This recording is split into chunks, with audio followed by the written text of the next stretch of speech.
O jovem Mateus, de 22 anos, nunca esqueceu aquele domingo à tarde. Ele estava sentado no banco da congregação, fraco, com o corpo consumido pela doença, mas com o coração cheio de fé. O diagnóstico de linfoma não Hodgkin havia abalado a família, mas não a esperança deles. A mãe, irmã Maria, orava dia e noite, pedindo ao Senhor que não deixasse o filho partir tão cedo. O pai, irmão João, um homem de poucas palavras, mas de muita oração, sempre dizia: Deus é fiel, filho. Ele não nos desampara. Naquela reunião, o irmão que presidia leu o Salmo 103, Bendize, ó minha alma, ao Senhor, e não esqueças nenhum de seus benefícios.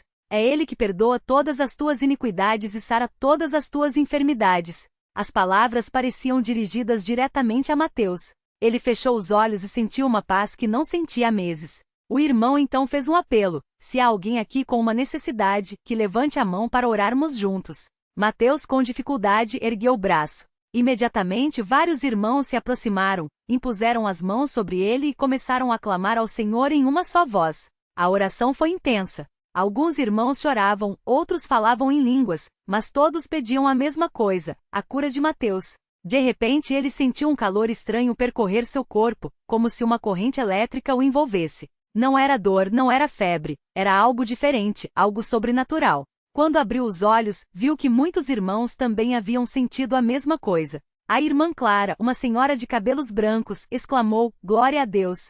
O Espírito Santo está aqui! Nos dias seguintes, Mateus começou a se sentir melhor. A fraqueza diminuiu, o apetite voltou, e as dores que o atormentavam sumiram. Os médicos, surpresos, marcaram novos exames. Quando os resultados saíram, o oncologista não conseguia acreditar. Não há mais sinais do linfoma. É como se a doença simplesmente tivesse desaparecido. Mateus sorriu e disse: Doutor, foi Deus quem me curou. O médico, embora não fosse crente, balançou a cabeça e murmurou: Isso não tem explicação médica.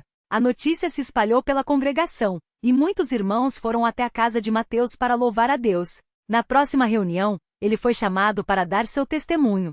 Com voz firme disse: Irmãos, eu estava à beira da morte, mas Deus me deu uma nova chance. Não foi medicina, não foi sorte, foi a mão poderosa do Senhor que me tocou naquela reunião.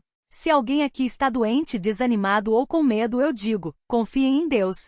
Ele ainda faz milagres. A irmã Ana, que sofria de depressão há anos, ouviu aquelas palavras e sentiu o coração arder. Ela também precisava de um milagre. Após a reunião, procurou os irmãos mais velhos e pediu oração. Eles a rodearam, colocaram as mãos sobre sua cabeça e clamaram pelo poder de Deus. Naquela noite, Ana sentiu uma leveza que não experimentava há muito tempo. No dia seguinte, acordou com uma paz inexplicável. O desânimo havia se ido. Ela sabia que Deus a havia libertado. Enquanto isso, o irmão Pedro, que havia se afastado da congregação por causa de problemas no trabalho, ouviu falar do milagre de Mateus e decidiu voltar. Ele chegou na reunião seguinte com o coração pesado, mas quando viu a alegria dos irmãos e ouviu os cânticos de gratidão, sentiu que aquele era o seu lugar. Na oração final, ele se ajoelhou e pediu perdão a Deus por ter duvidado. Quando se levantou, sentiu que uma carga tinha sido tirada de suas costas. Deus me perdoou, ele pensou, com lágrimas nos olhos. A família de Mateus também foi transformada. A mãe, que antes vivia ansiosa, agora tinha uma fé inabalável. O pai, que sempre foi reservado, passou a compartilhar mais sua experiência com os irmãos. Até a avó, que não era da congregação, começou a frequentar as reuniões depois de ver a cura do neto. Se Deus fez isso por ele, pode fazer por qualquer um, ela dizia. Os milagres não pararam por aí. A irmã Lúcia, que havia anos sofria com dores nas costas, foi curada após orações na mesma reunião em que Mateus deu seu testemunho. O irmão Paulo, que estava desempregado, recebeu uma oferta de trabalho no dia seguinte à sua oração na congregação. Cada vitória era celebrada com ações de graças e os irmãos aprendiam que Deus não só cura o corpo, mas também restaura a alma, abre portas e transforma vidas. Mateus, agora saudável, passou a servir mais ativamente na congregação. Ele ajudava nos cultos, visitava os doentes e compartilhava sua história com quem precisava de esperança. Um dia, um jovem chamado Lucas, que estava com um problema grave nos rins, o procurou depois da reunião. Irmão Mateus, ouvi seu testemunho e quero que ore por mim, pediu. Mateus não hesitou.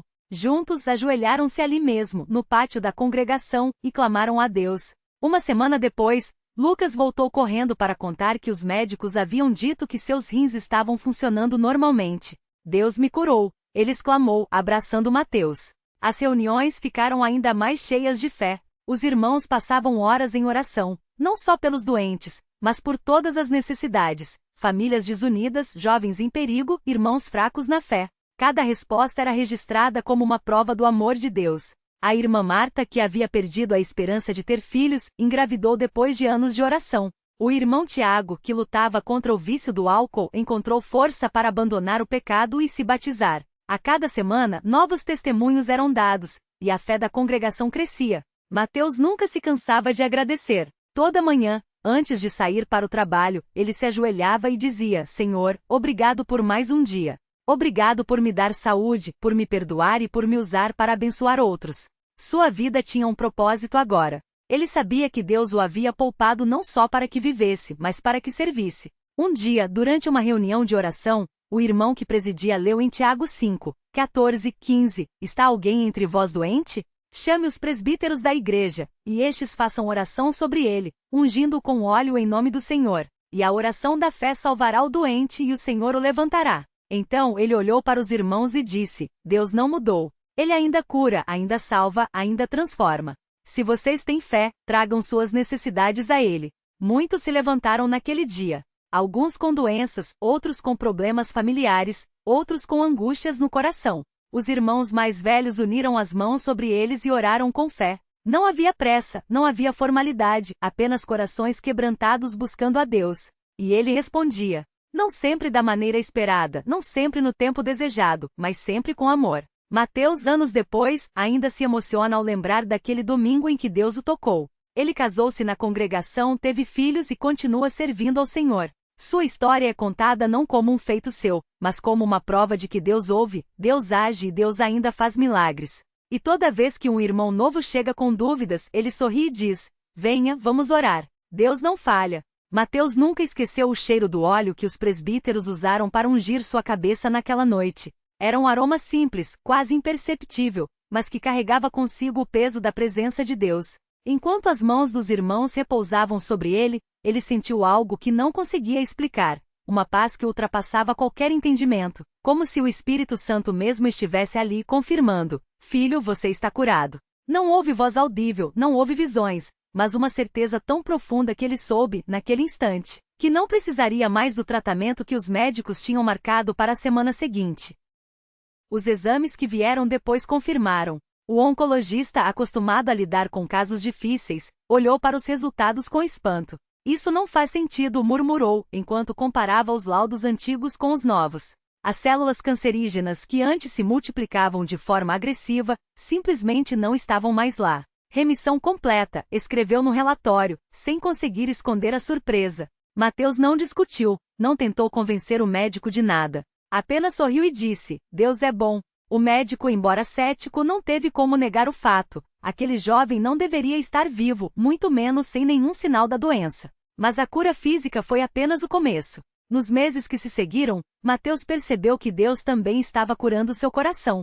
Antes do diagnóstico, ele era um rapaz como muitos outros, preocupado com o futuro, às vezes impaciente, cheio de planos que não incluíam a Deus. Mas depois daqueles dias de luta, ele entenderá que a vida não era sua, e sim um empréstimo do Senhor. Passou a ler a Bíblia não por obrigação, mas por fome espiritual. As palavras de Jesus em João 6:35, Eu sou o pão da vida, aquele que vem a mim não terá fome, ganharam um novo significado para ele. Não era mais uma frase bonita, era uma realidade que ele vivenciava todos os dias. Sua mãe, que sempre havia sido uma mulher de muita oração, agora via o filho não apenas curado, mas transformado. Uma noite, enquanto os dois estavam sentados à mesa depois do jantar, ela seguiu seu olhar para a Bíblia aberta ao lado do prato de Mateus. Filho, você mudou, disse ela com os olhos brilhando. Não é só a doença que foi embora. É como se você tivesse nascido de novo. Mateus baixou a cabeça, emocionado. É verdade, mãe. Antes, eu lia a palavra, mas não a vivia. Agora, sinto que cada verso é uma carta pessoal de Deus para mim. Eles se ajoelharam ali mesmo, na cozinha, e agradeceram juntos. Não eram palavras ensaiadas, mas um diálogo sincero com aquele que os havia sustentado. Os irmãos da congregação também notaram a mudança. Mateus, que antes chegava aos cultos e saía sem falar com quase ninguém, agora era um dos primeiros a chegar e um dos últimos a ir embora. Ele ajudava a arrumar as cadeiras, conversava com os novos, orava com quem precisava. Não era por obrigação, mas porque tinha experimentado o amor de Deus de uma forma tão real que não conseguia guardar só para si. Um domingo, depois da reunião, o irmão mais velho o chamou de lado. Mateus, você se lembra de quando estava doente e os irmãos oraram por você? Ele assentiu. Pois é, naquela noite, enquanto estávamos de mãos dadas pedindo a cura para você, eu senti o Espírito Santo me dizer, este jovem vai ser uma bênção para muitos. E hoje, vendo você aqui, sei que era verdade. Mas nem tudo foi fácil. Mesmo depois da cura vieram as tentações. Às vezes, a memória da dor voltava como uma onda, e ele se perguntava, por que Deus permitiu que eu passasse por isso? Em uma dessas noites de luta, ele abriu a Bíblia aleatoriamente e seus olhos caíram em Isaías 43, 2. Quando passares pelas águas, eu serei contigo. Quando pelos rios, eles não te submergirão. Quando passares pelo fogo, não te queimarás, nem a chama arderá em ti. Aqueles versos foram como um abraço do Pai. Ele entendeu que Deus não o havia abandonado na doença, pelo contrário, estava com ele em cada etapa, mesmo quando não conseguia enxergar. Com o tempo, Mateus começou a compartilhar seu testemunho em outras congregações. Não era um pregador, não tinha formação teológica, mas falava com uma convicção que só quem passou pelo vale da sombra da morte pode ter. Em uma dessas visitas, uma irmã se aproximou dele com lágrimas nos olhos. Irmão, meu filho tem a mesma doença que o senhor teve. Os médicos disseram que não há mais esperança. O que eu faço? Mateus não hesitou. Pegou suas mãos e disse, vamos orar agora mesmo. Eles se ajoelharam ali no meio da sala e clamaram a Deus com fé. Não foi uma oração longa, cheia de palavras bonitas, mas um grito do coração, Senhor, Tu és o mesmo Deus que me curou. Estende Tua mão sobre este menino. Semanas depois, aquela irmã voltou com o rosto iluminado. O filho havia começado a responder ao tratamento de uma forma que os médicos chamaram de inexplicável. A vida de Mateus se tornou um ciclo de gratidão e serviço. Ele aprenderá que a fé não era apenas para os momentos de crise, mas para cada respiração, cada passo, cada decisão. Quando sua filha nasceu, ele a segurou nos braços pela primeira vez e chorou não só de alegria, mas de gratidão por um Deus que lhe dera uma segunda chance. Senhor, sussurrou, eu não merecia nada disso, mas Tu me deste tudo. Sua esposa, que também havia sido fortalecida naquela época difícil, olhava para ele com admiração. Deus não só te curou, como te fez um homem melhor, disse ela. E era verdade. A doença havia sido um instrumento nas mãos de Deus para moldá-lo, não para destruí-lo. Os anos passaram, e Mateus continuou firme. Não porque nunca mais teve dúvidas ou medos, esses ainda vinham, às vezes, mas porque havia aprendido a levar tudo a Deus em oração. Uma vez, durante uma reunião de jovens, um rapaz levantou a mão e perguntou, como a gente sabe que Deus está ouvindo nossas orações? Mateus sorriu e contou sobre a noite em que, no auge da dor, sentiu uma paz que não vinha dele. Deus não sempre responde como a gente quer, mas Ele sempre responde. Às vezes com um milagre visível, outras vezes com uma paz no coração, mas Ele nunca nos deixa sozinhos. Hoje, quando Mateus olha para trás, não vê apenas a cura de um câncer, vê uma vida resgatada, um propósito renovado, uma família abençoada e irmãos que juntos continuam a clamar pelo poder de Deus. Ele sabe que sua história não é sobre ele, mas sobre aquele que o sustenta. E toda vez que um irmão novo chega com o coração pesado, ele repete as mesmas palavras que ouviu daquele presbítero anos atrás. Deus não mudou. Ele ainda cura. Ele ainda salva. Vamos orar? Porque no fim é isso que importa, não as palavras bonitas, não os discursos elaborados, mas a certeza de que quando nos ajoelhamos com fé, Deus se inclina e ouve. E isso nenhum médico, nenhuma ciência, nenhum ceticismo pode negar. A prova está na vida daqueles que, como Mateus, foram tocados pelo poder do Altíssimo e agora vivem não para si mesmos, mas para aquele que os chamou das trevas para a sua maravilhosa luz. Mateus não imaginava que anos depois da sua cura, Deus usaria sua história para fortalecer outros de maneiras que ele nem poderia sonhar. Uma tarde, enquanto ajudava a organizar as cadeiras da sala de reunião, um jovem chamado Lucas se aproximou com os olhos cheios de lágrimas. Ele tinha acabado de receber o diagnóstico de uma doença rara nos rins, e apesar de ter apenas 22 anos, sentia que o mundo desabava sobre ele. Irmão Mateus, eu não aguento mais orar sozinho.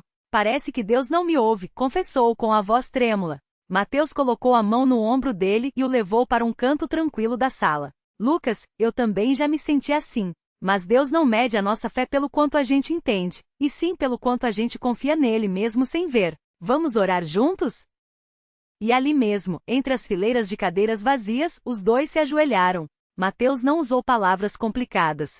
Só clamou: Senhor Jesus, o Senhor conhece a dor do nosso irmão. O Senhor sabe o que ele está passando. Não estamos pedindo só a cura, mas a tua presença, porque sem o Senhor, nem a saúde adiantaria. Dá a ele, Senhor, a mesma paz que o Senhor me deu naquela noite no hospital. Em nome de Jesus. Lucas chorou durante toda a oração, mas quando se levantou, havia algo diferente em seu olhar. Não era a certeza da cura imediata, mas a certeza de que não estava sozinho. Naquela mesma semana, durante a reunião de doutrina, o presbítero falava sobre a providência divina, quando mencionou o Salmo 34. Muitos são os males do justo, mas o Senhor o livra de todos. Mateus sentiu o coração arder. Era como se Deus estivesse falando diretamente com ele outra vez. Depois da reunião, ele procurou o presbítero e compartilhou o que sentia. Eu quero servir mais, irmão. Não só contando o meu testemunho, mas ajudando outros a encontrarem força em Deus. O presbítero sorriu e disse: Mateus, você já está servindo. Mas se Deus está colocando isso no seu coração, é porque Ele tem um propósito. Vamos orar para que o Senhor abra as portas. E as portas se abriram. Pouco tempo depois, Mateus começou a visitar irmãos doentes no hospital, sempre acompanhado de algum presbítero ou irmão mais velho. Não ia com respostas prontas, mas com a certeza de que Deus podia usar até o seu silêncio para consolar. Uma vez, uma irmã chamada Ana, que lutava contra um câncer de mama, lhe perguntou: Mateus, você acha que Deus vai me curar? Ele não respondeu logo. Em vez disso, pegou a Bíblia que levava sempre na bolsa e leu Isaías 41, 10. Não temas, porque eu sou contigo. Não te assombres, porque eu sou teu Deus. Eu te fortaleço, e te ajudo, e te sustento com a destra da minha justiça. Depois, olhou nos olhos dela e disse: Irmã, eu não sei o plano de Deus, mas sei que Ele não nos abandona. Seja qual for o caminho, Ele estará contigo. E isso é mais importante que qualquer cura. Ana chorou, mas aquele choro foi diferente. Era como se uma carga tivesse sido tirada de suas costas. Dias depois, durante uma reunião de oração, ela se levantou e deu um testemunho que abalou a todos. Irmãos, eu vinha pedindo a Deus que tirasse este câncer de mim. Mas hoje, pela primeira vez, peço que Ele faça a sua vontade. Porque se Ele me curar, vou louvá-lo. E se Ele me levar, vou louvá-lo também, porque sei que estarei com Ele. A sala ficou em silêncio por um momento, até que um irmão começou a cantar o hino, com firme cimento, e todos se juntaram, com vozes trêmulas de emoção. Mateus aprendeu que o milagre não era só a cura física, mas a transformação que Deus operava nos corações. Ele via irmãos que antes cheios de medo, agora enfrentavam suas batalhas com uma paz que só poderia vir de Deus. Uma vez, um casal idoso cujos netos tinham se afastado da verdade lhe pediu: Mateus, ore por nós. Nossos netos estão se perdendo. Ele orou com eles, mas também os encorajou: não desistam. Continuem falando da verdade com amor. Deus pode tocar o coração deles, assim como tocou o meu. Mesmo sem ver o resultado imediato, aquele casal saiu da reunião com os rostos iluminados, como se já tivessem recebido a resposta. E os milagres cotidianos continuavam. Certa vez, Mateus estava voltando do trabalho quando viu um acidente na estrada. Um carro tinha capotado e várias pessoas estavam ao redor, sem saber o que fazer. Ele parou, correu até o local e, junto com outros, ajudou a retirar uma mulher ferida do veículo. Enquanto esperavam a ambulância, ela, em meio à dor, pediu: por favor, ore por mim. Mateus segurou a mão dela e clamou: Senhor Jesus, o Senhor conhece esta irmã. Seja qual for a tua vontade, dá-lhe paz e força. E se for do teu agrado, restaura o seu corpo, para que ela possa glorificar o teu nome. Mais tarde, soube que a mulher havia se recuperado completamente, e que após o acidente, ela e sua família haviam começado a frequentar as reuniões da congregação. Mas nem tudo eram vitórias visíveis. Houve vezes em que Mateus orou com todo o coração por um irmão que mesmo assim partiu para a eternidade. Nessas horas a dor era profunda e as perguntas vinham: por que, Senhor? Mas era nessas mesmas horas que ele sentia Deus mais perto, como se o Senhor estivesse dizendo: confie em mim, mesmo quando não entender. Uma vez, depois do falecimento de um jovem irmão que lutava contra uma doença degenerativa, Mateus se trancou no quarto e chorou até não ter mais lágrimas. Mas ao abrir a Bíblia, seus olhos caíram em Apocalipse 21h04, e Deus limpará de seus olhos toda lágrima, e não haverá mais morte nem pranto, nem clamor nem dor, porque já as primeiras coisas são passadas. Aquela promessa o encheu de uma esperança que nenhuma perda poderia apagar. Com o tempo, Mateus passou a ser um ponto de referência para muitos na congregação. Não porque fosse perfeito, ele ainda tropeçava, ainda sentia cansaço, ainda tinha dias em que a fé parecia pequena, mas porque sua vida era um testemunho vivo de que Deus não desampara os seus. Uma vez, durante uma reunião de jovens, uma moça chamada Júlia, que havia se convertido recentemente, lhe perguntou: como a gente mantém a fé quando tudo parece dar errado? Mateus respirou fundo e respondeu: Júlia, a fé não é a ausência de dúvidas. É a escolha de confiar em Deus mesmo quando as dúvidas vêm. É como segurar a mão de um pai no escuro. Você não vê o caminho, mas sabe que ele sabe. E isso basta. E assim Mateus continuou sua jornada, não como um herói, mas como um servo. Não como alguém que tinha todas as respostas, mas como alguém que sabia a quem recorrer quando as respostas faltavam.